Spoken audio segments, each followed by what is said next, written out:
Fala pessoal, sejam bem-vindos ao Arena Ambiental.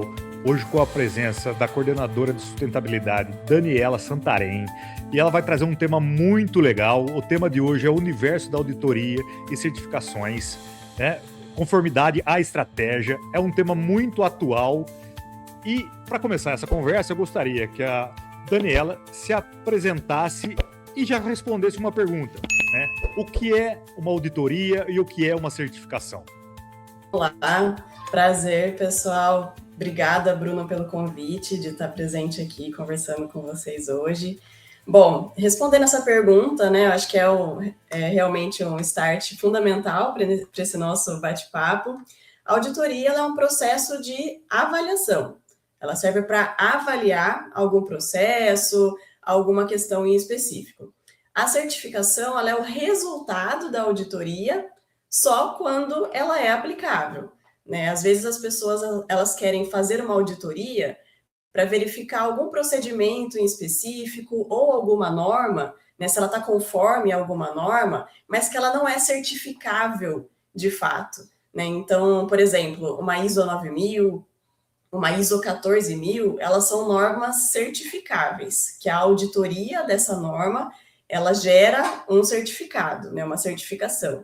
Mas tem algumas leis, alguns requisitos que elas não geram um certificado de fato, né? Mas a pessoa ela pode passar uma empresa pode passar por uma auditoria só para ver se ela está enquadrada ou não, né, de acordo com aquela exigência, mas sem gerar um certificado de fato, né? Então, toda certificação ela envolve uma auditoria, mas nem toda uma auditoria gera uma certificação. Essa é a diferença básica aí dos dois processos. Daniela, eu tenho escutado muito falar sobre auditoria de primeira, segunda e terceira parte. Parece que tem uma nomenclatura nova, né? Isso é uma nomenclatura muito recente. Você pode nos explicar a diferença? Certeza. A auditoria de primeira parte, ela é mais conhecida como auditoria interna, né, que é aquela que a própria empresa ela faz nela mesma. Então, é como se a empresa se olhasse no espelho, né? Então, o objetivo não é passar ou não passar na auditoria, mas é entender se o que está escrito nos procedimentos, né, nas políticas da empresa, realmente acontece na prática. Acontece muito quando as empresas elas querem certificar, né, de acordo com a norma ISO 14000, por exemplo. Antes de passar por uma auditoria de certificação, ela faz uma auditoria interna ou uma auditoria de primeira parte, né, que aí é para ver se os controles ambientais estão funcionando, se os registros estão em dia, né, se os requisitos legais estão mapeados. Então, essa auditoria de primeira parte, ela serve muito mais para aprendizado do que e para busca, né, de melhoria do que para julgamento em si. A auditoria de segunda parte, ela muda um pouco a lógica entre uma relação comercial ou algum vínculo de interesse entre as partes que estão envolvidas ali na auditoria. Ela acontece muito, né, muito comum, quando uma empresa audita um fornecedor, ou um prestador de serviço, um parceiro, né, que seja estratégico ali para o negócio. Ou uma grande empresa, né, uma grande indústria que audita um fornecedor crítico para entender se ele cumpre requisitos ambientais, trabalhistas, né, de saúde e segurança. E essa auditoria, né, ela verifica se qualquer problema que o fornecedor pode apresentar que pode gerar uma crise, né, algum problema para quem está contratando o serviço, né? Então, o foco principal da auditoria de segunda parte é verificar o risco daquele fornecedor. Tá? Já a auditoria de terceira parte é aquela que envolve um organismo certificador, né, que sempre tem que ser independente de quem ele está auditando. Então, o objetivo é avaliar se a empresa atende aos requisitos, né, de uma norma reconhecida, como a Trinorma, né, a 9000, 14 ou 45, e conceder essa certificação. Então, o grande diferencial da auditoria de terceira parte é a independência. Quem avalia, ele não tem interesse nenhum direto na operação e ele segue regras rígidas de imparcialidade. E é isso que dá a credibilidade, né, dessa auditoria de terceira parte, que gera um certificado no mercado.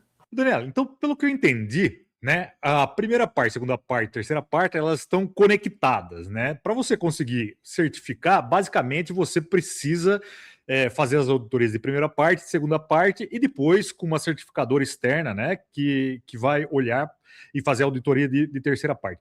Mas voltando aqui para auditoria de primeira parte, e você disse muito bem, de forma muito clara, que eles olham, por exemplo, procedimentos operacionais, instruções de trabalho. Da onde vêm essas regras dentro de uma empresa? Essas regras, né, depende muito do interesse, né, de quem que vai ser o auditado, quem que está auditando, né, as regras elas podem vir tanto de uma norma específica, como a Trinorma, né, ou alguma regulamentação, ou alguma certificação de sustentabilidade, ou então uma norma interna. Então, por exemplo, uma auditoria de segunda parte, que é a auditoria de fornecedores, né, que é a mais comum. É a própria empresa que quer auditar, né, que vai auditar, que ela vai definir quais são essas regras. Então, ela define ali um checklist de auditoria. Então, eu quero entender do meu fornecedor se ele cumpre requisitos ambientais, se ele segue normas de segurança, e aí eu vou definir quais são esses critérios que eu vou avaliar. Então, depende muito do objetivo da auditoria. Daniela, agora falando na auditoria de segunda parte, o porquê que é importante a gente auditar o fornecedor, né? Qual que é a intenção dessa auditoria? Eu sei que você já explicou, mas você poderia entrar um pouquinho mais a fundo nessa questão? A auditoria de segunda parte, ela é muito importante e ela vai muito além desse checklist, né, que eu comentei. O checklist, ele é uma ferramenta para você auditar o fornecedor. Ele que vai balizar todo o processo de auditoria. Mas quando uma empresa ela decide auditar um fornecedor, ela na prática ela está protegendo o próprio negócio. Ela quer buscar identificar quais são os riscos que esse fornecedor tem que não aparece no contrato ou numa proposta comercial, que são os riscos ambientais, os riscos trabalhistas, os riscos reputacionais, né? E até se a empresa ela tem capacidade de continuar a prestação de serviço, a fornecer os produtos a longo prazo. Então, por exemplo, né, não adianta nada o fornecedor ele só entregar no prazo e ter um bom preço. Na auditoria, você descobre se a licença ambiental do fornecedor não está vencida, se não tem um descarte regular de resíduos, por exemplo, né? Essas questões, elas podem parecer simples, mas isso pode gerar multa, interdição, acidente, né? E tudo isso gera impacto direto para quem compra, seja por parar a operação ou por dano na imagem, né? E tem o risco reputacional também. Hoje as empresas, elas são cobradas não só pelo que elas fazem internamente, mas pelo que acontece em toda a sua cadeia de suprimentos. Então, a auditoria, ela ajuda a antecipar esses riscos antes deles virem à tona, né, e causar uma crise reputacional. Então, no fim das contas, auditar um fornecedor não é só checar documentos, é realmente gerir riscos e auxiliar na tomada de decisão. Daniela, vamos falar um pouquinho da terceira parte, que talvez seja a parte mais temida pelas empresas, né? Pelo que eu entendo, a auditoria de terceira parte é sempre feita por empresas terceiras, né? Independentes, e me corrija se eu estiver errado, né? Isso de fato acontece? Ela tem alguma relação com a empresa ou ela só é uma prestadora de serviço para fazer essa auditoria? Sim, não, com certeza. A independência do processo de certificação de terceira parte é o pilar central de todo o sistema de certificação. Sem independência, o certificado ele perde completamente o valor. Então, não adianta ter norma, auditoria, relatório, certificado, se quem está avaliando tem algum tipo de interesse direto no resultado, né, daquela certificação. Então, é justamente a independência do organismo certificador que garante que a avaliação ela foi técnica, que ela foi imparcial, né, e que foi baseado em evidências reais e não em algum relacionamento comercial, né, ou conveniência. Então, é isso que faz com que os clientes, né, ou os investidores, quem esteja interessado ali de alguma maneira naquele certificado, eles confiem que aquele processo ele foi confiável. Né? Então, quando uma empresa ela apresenta uma certificação ISO na prática, né, para um cliente, ele não está avaliando ali só o papel, né, só o certificado, mas quem emitiu esse papel. A independência, né, não é só um detalhe, ela realmente é quem sustenta e dá credibilidade para o certificado. Daniela, aí eu vou insistir ainda nesse ponto, né, que é a auditoria de terceira parte, porque eu sei que tem empresas que tentam atender aos requisitos, né, das certificações. Tem empresas que não conseguem. Eu não vou nem dizer sobre as empresas que não conseguem ou que não têm a capacidade, a competência técnica para serem certificadas. Mas eu queria falar sobre o limite técnico, né, e ético das certificadoras, da empresa que vai lá é, auditar, né? Como que eles conseguem julgar? Porque existem grandes empresas, empresas pequenas e médias, tão boas quanto, né, operacionalmente, mas pode ser que uma empresa seja mais organizada que outra, né? Qual é o limite técnico, né, dessa avaliação? O auditor, né, a pessoa que vai auditar, ele tem um papel, uma responsabilidade muito grande em todo esse processo. E é uma questão que acaba gerando muita confusão ainda dentro das empresas, né? As empresas confundem o auditor com o consultor. E essa função, ela precisa estar muito bem distinta, né, muito clara para todos os envolvidos no processo.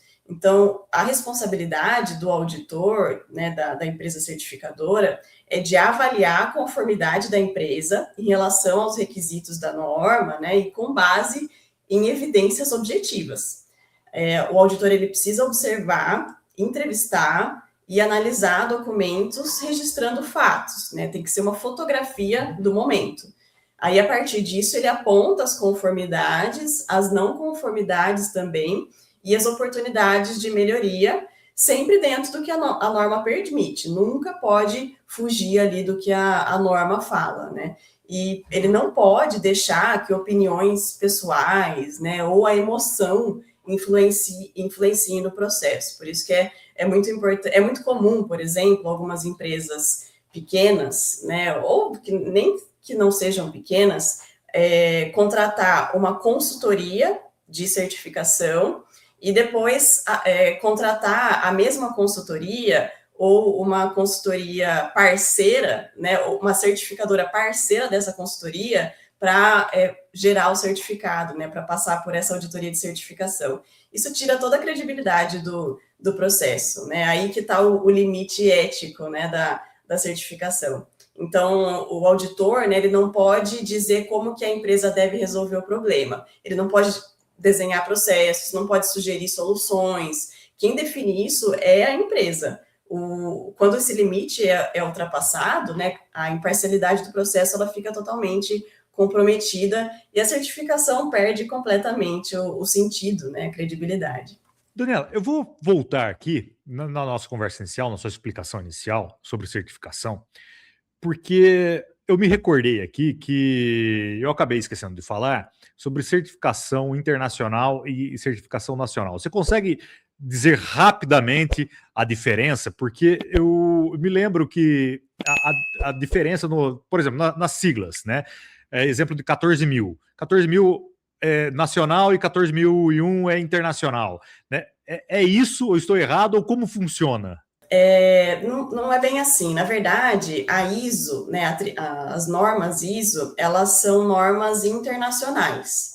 Né? Todo o padrão de certificação ISO, ele é internacional. Tanto 14.001, 9.001, 45.001, ele é internacional. A questão é que elas foram traduzidas para o Brasil. E quem regulamenta, né, essas traduções dessas certificações no Brasil é o Inmetro. Existem certificações internacionais e existem certificações nacionais também. Né? Então, por exemplo, o RenovaBio. RenovaBio é uma certificação de combustível sustentável brasileira, né, que é regulamentada pelo Inmetro. ao mesmo tempo que tem certificações internacionais que também são regulamentadas pelo Inmetro, porque ele que faz aí a tradução dessas certificações, né? Então, podem existir os dois casos, né? Tanto as internacionais como as nacionais. Então, no caso das normas mais conhecidas, né, que são a Trinorma, é uma certificação realmente internacional, mas que ela foi regulamentada aqui dentro do Brasil também. Então agora a gente quer falar da Trinorma, porque é algo que a gente escuta muito, eu particularmente ouço todos os anos, né? A 9001, 14001, 45001. Você pode explicar o que são e para que servem? Uhum, não, com certeza. Essas normas, né, essas mais conhecidas, a 9, 14 e 45, elas tratam de temas diferentes, mas as três, elas têm um objetivo em comum, que ela é organizar a forma como que a empresa trabalha, né, e promover a melhoria contínua. Esse termo melhoria contínua, ele é muito usado nessas três normas. E, na prática, elas ajudam a empresa a sair do improviso e a tomar decisões mais estruturadas, né, e sempre baseadas em um processo, não só em relação a problemas. Agora, falando do foco de cada uma delas, né, a ISO 9000, ela é voltada para a qualidade, tanto do produto como da prestação de serviço e para a satisfação do cliente. Então, ela olha muito para padronização dos processos, aos controles, né, aos indicadores que a empresa tem, e se está entregando, né, de maneira consistente aquele produto ou prestação de serviço. Já a 14.000, ela é muito focada nos impactos ambientais. Então, ajuda a empresa a identificar quais são esses impactos, controlar os riscos ambientais, né, associados às atividades, enfim. E a 14.000, ela trata de saúde e segurança do trabalho. Então, ela tem foco especificamente na prevenção de acidentes e a proteção das pessoas, né? Mas justamente por elas terem essa base em comum, né, elas podem ser emitidas em um certificado em conjunto, né, porque elas compartilham algumas cláusulas, uma espinha dorsal, né, que a gente chama, que ela é comum, como, por exemplo, contexto da organização, liderança, planejamento, avaliação de desempenho, são itens que são comuns entre essas três normas, né, que é muito mais fácil você implementar tudo de uma vez para essas três normas, e depois você entra aí na especificidade de cada norma. Então, na prática, o foco ela muda, né, para cada uma das empresas, mas a lógica é muito parecida entre elas, que é justamente planejar, executar, monitorar e corrigir, né, e melhorar. Daniela, a gente vai voltar para a certificação, mas surgiu aqui, né, uma dúvida, eu acho que provavelmente é a dúvida que todos têm, que estão nos assistindo, que é, hoje se fala muito em ESG, né? ESG, existe uma certificação específica ou a gente já utiliza certificações existentes para medir esses critérios, comparar esses critérios, monitorar esses critérios? Como que funciona? Existem certificações específicas em ESG, mas as certificações tradicionais, elas já tratam do ESG, de sustentabilidade, de maneira intrínseca, né? Então, é uma tendência realmente que as certificações tradicionais já tratem desse tema. As próprias ISOs, elas vêm trazendo essa ampliação de escopo, né? Tanto a ISO 9000 como a 14000, desde 2015, né, que é a última versão das normas, ela solicita que a empresa avalie o contexto da organização, os riscos e oportunidades, trazendo esse viés aí para a governança, né? Apesar de não tratar diretamente do termo da sigla ESG.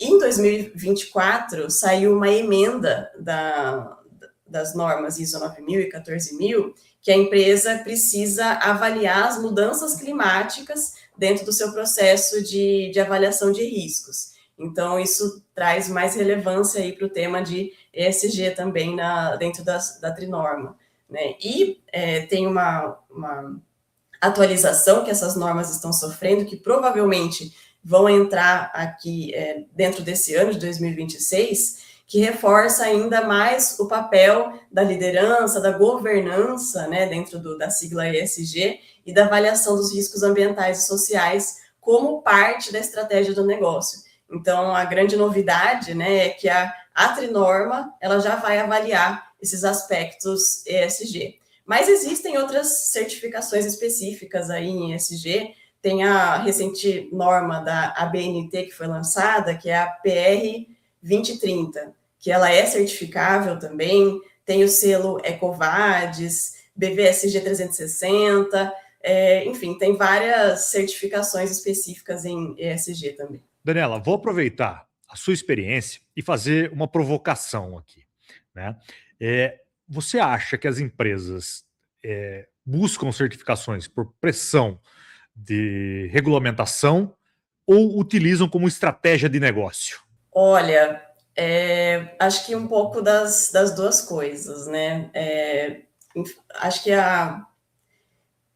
as certificações elas acabaram virando uma licença para operar. Isso é fato. Então, a pressão de mercado ela está cada vez maior e não basta mais entregar preço e prazo. As empresas elas precisam comprovar que elas gerenciam os riscos, né? Enfim. Então, e na prática, as empresas que elas exportam, né? Que elas estão dentro do mercado de bolsa de valores, elas precisam realmente ter uma certificação, senão não entra no mercado mesmo.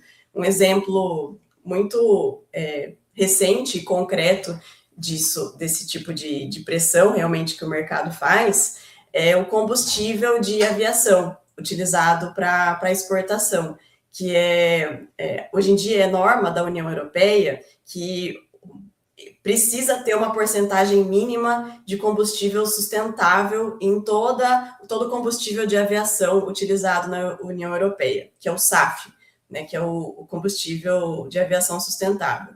E para os mercados acessarem esse tipo de compra, né, da União Europeia, não basta só produzir o combustível sustentável, eles precisam ter uma certificação, como ISCC, 2BS, que são certificações específicas para biocombustíveis. Então, para outros setores também isso acontece, como o mercado de soja, óleo vegetal, precisa ter algumas certificações específicas, como RTRS, RSPO, madeira, né, tem a certificação da FSC. Então, as empresas que elas não têm essa certificação, elas acabam ficando de fora mesmo de acesso de mercado. Então, se a empresa ela se antecipa, né, a certificação ela acaba virando uma estratégia de negócio. Mas se ela está só, enfim, agindo de forma reativa, né, ela acaba tendo que se certificar por conta de uma estratégia de uma pressão de mercado. E olha que legal, você falou sobre SAF, né? Eu convido o pessoal que está nos assistindo a procurar um vídeo que é do diretor de sustentabilidade da Azul, já está no canal. Ele fala especificamente sobre o biocombustível, é muito legal, assistam. Ele fala sobre as certificações que complementa o que a Daniela aqui nos disse, né? Mas voltando para o nosso tema, Daniela, as empresas que buscam certificação, né? Quais são os erros primários que elas cometem ao buscar essa certificação, né? Aonde os maiores desafios para se implementar também? Olha, eu acho que os erros principais, né, como a gente falou, talvez buscar uma empresa, buscar uma certificadora que não seja imparcial. Acho que para facilitar o processo, né, para ser mais fácil de emitir o certificado, eles acabam buscando certificadoras sem muita credibilidade ou que tem aí um enviesamento para consultoria. Então, acho que esse é um erro infelizmente, muito comum, muito presente aí das empresas que buscam o certificado de maneira, enfim, que são pressionadas a ter um certificado ou que querem usar como uma estratégia de marketing, por exemplo, então acabam buscando as certificações de maneira mais fácil, né? E eu acho que um outro erro também que é muito comum e que acaba sendo uma dificuldade também do processo as empresas buscarem a certificação, mas a alta direção, né, o conselho consultivo da empresa, não está envolvido no processo de certificação. Então, às vezes o certificado ele acaba ficando só restrito ali à área de qualidade, né, de meio ambiente, só eles que trabalham para conseguir o certificado, mas acabam não utilizando todo o processo que foi construído ali por meio do processo de certificação como uma tomada de decisão mesmo. Então, a direção ela não se envolve, ela só tem o certificado ali para conseguir acessar aquele certificado, aquele mercado, né, na verdade. Então, acho que esse é também um erro muito comum e uma dificuldade dos interessados, né, nessa certificação, que não tem uma direção envolvida no processo. Daniela, eu concordo com você. Quando a alta gestão ela não está focada na padronização dos procedimentos, das instruções, das normas, das regras, as empresas acabam sendo somente reativas, né? Elas não são empresas padronizadas e depois, quando buscam certificações, ou elas não conseguem, né? Acabam mostrando uma realidade que é diferente, e isso acaba colocando em risco toda a estratégia de negócio, né? Mas falando assim de reação, né? Você acha que as empresas ainda elas são muito reativas, só elas buscam a certificação como uma licença de operação, né, digamos assim. Eu sei que você já falou nisso, eu estou tocando em um ponto porque ele é sensível. Sim. Não, com certeza. As empresas, elas são basicamente muito, muito reativas, né? Virou, sim, uma licença para operar. E realmente, né, isso muda completamente o papel da auditoria, né? Às vezes, por ter essa reação reativa, né, acaba fazendo tudo na pressa, né? Então, os processos eles não são implementados da maneira correta. Então, quando chega perto do processo de certificação, que a empresa vai correr atrás do prejuízo, aí começa a atualizar, né, todos os seus indicadores, os seus procedimentos, e aquilo acaba não sendo utilizado de fato dentro do processo de melhoria da empresa, né? Então, acho que por ser uma licença para operar, né, por ter toda essa pressão de mercado e a alta direção muitas vezes não ser envolvida, né, nesse processo, isso acaba se tornando uma dificuldade, e essa reação, né, atrapalha completamente o processo. O certificado acaba virando um custo, né, só uma taxa de licença, do que um auxílio no processo de gestão como um todo.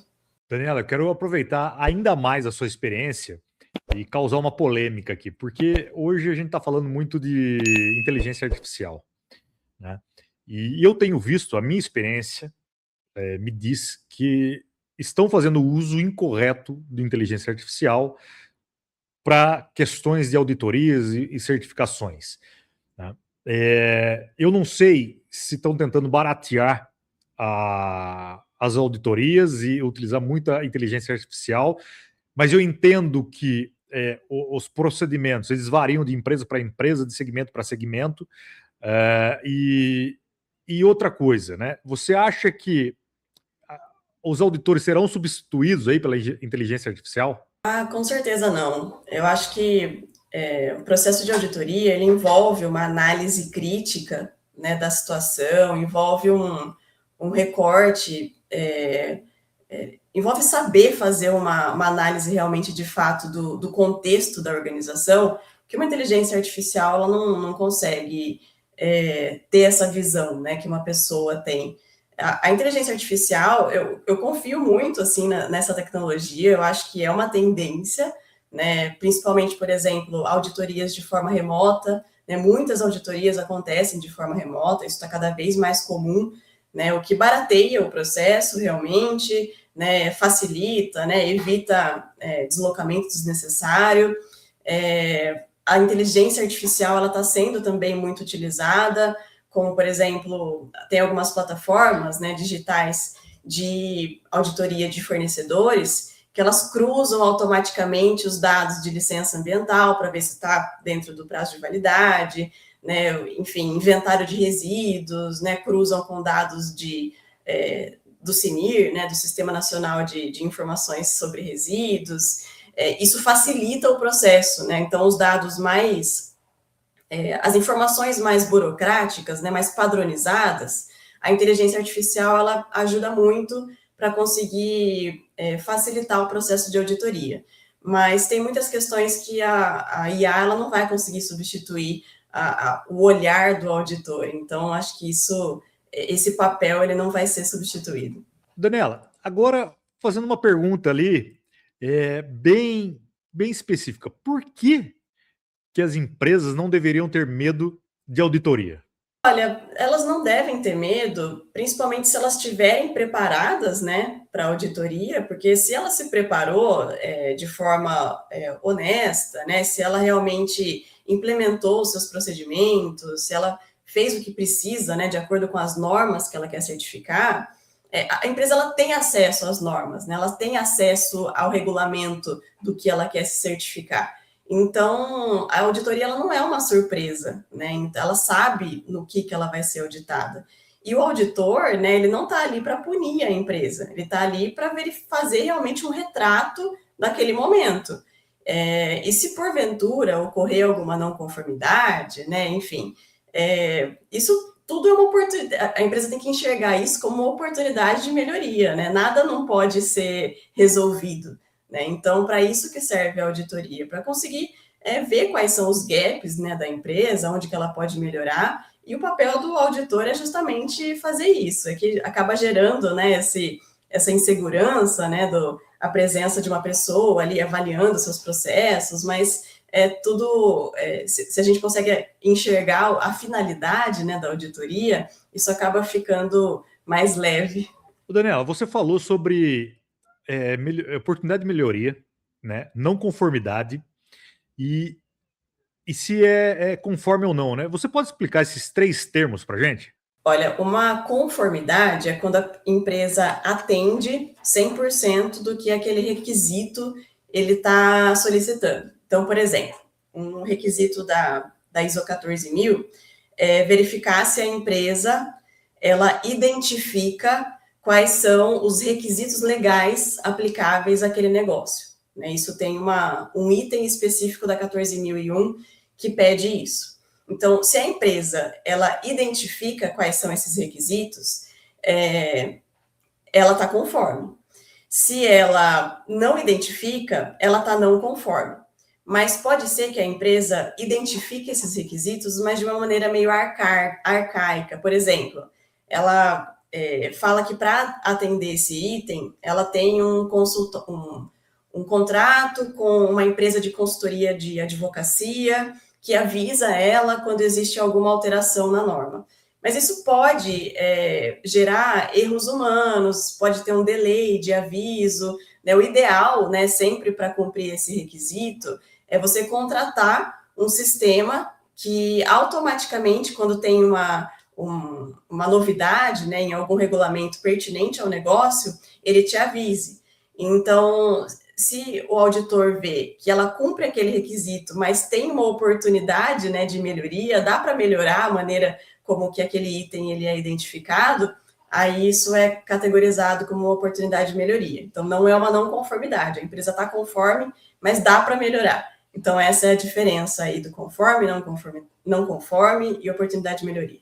Daniela, perfeito. Agora, eu queria que você deixasse uma mensagem para as empresas que pensam em certificações, né, e uma mensagem final a todos que estão nos assistindo.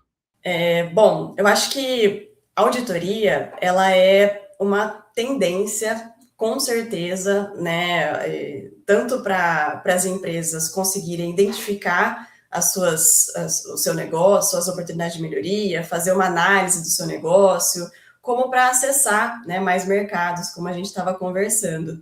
E as auditorias, elas estão aumentando os seus escopos, né, cada vez mais, né? O olhar da auditoria, ela está mudando muito ao longo dos anos, né? Então, as certificações, elas estão exigindo que você olhe para o contexto do seu negócio, para as mudanças climáticas, né, para as exigências regulatórias internacionais, né, não apenas nacionais, olhar para a sua cadeia de valor como um todo, né? Então, isso, inclusive, é uma tendência para o futuro, você fazer uma auditoria da sua cadeia de valor, né? Inteligência artificial é uma tendência para auditoria, e com certeza isso faz o negócio ganhar muito mais força, né? Quando você tem esse olhar de não apenas auditar o seu fornecedor, a sua cadeia de valor, mas também construir uma base de negócio, né, um fortalecimento dessa cadeia de valor, isso faz com que as empresas se fortaleçam.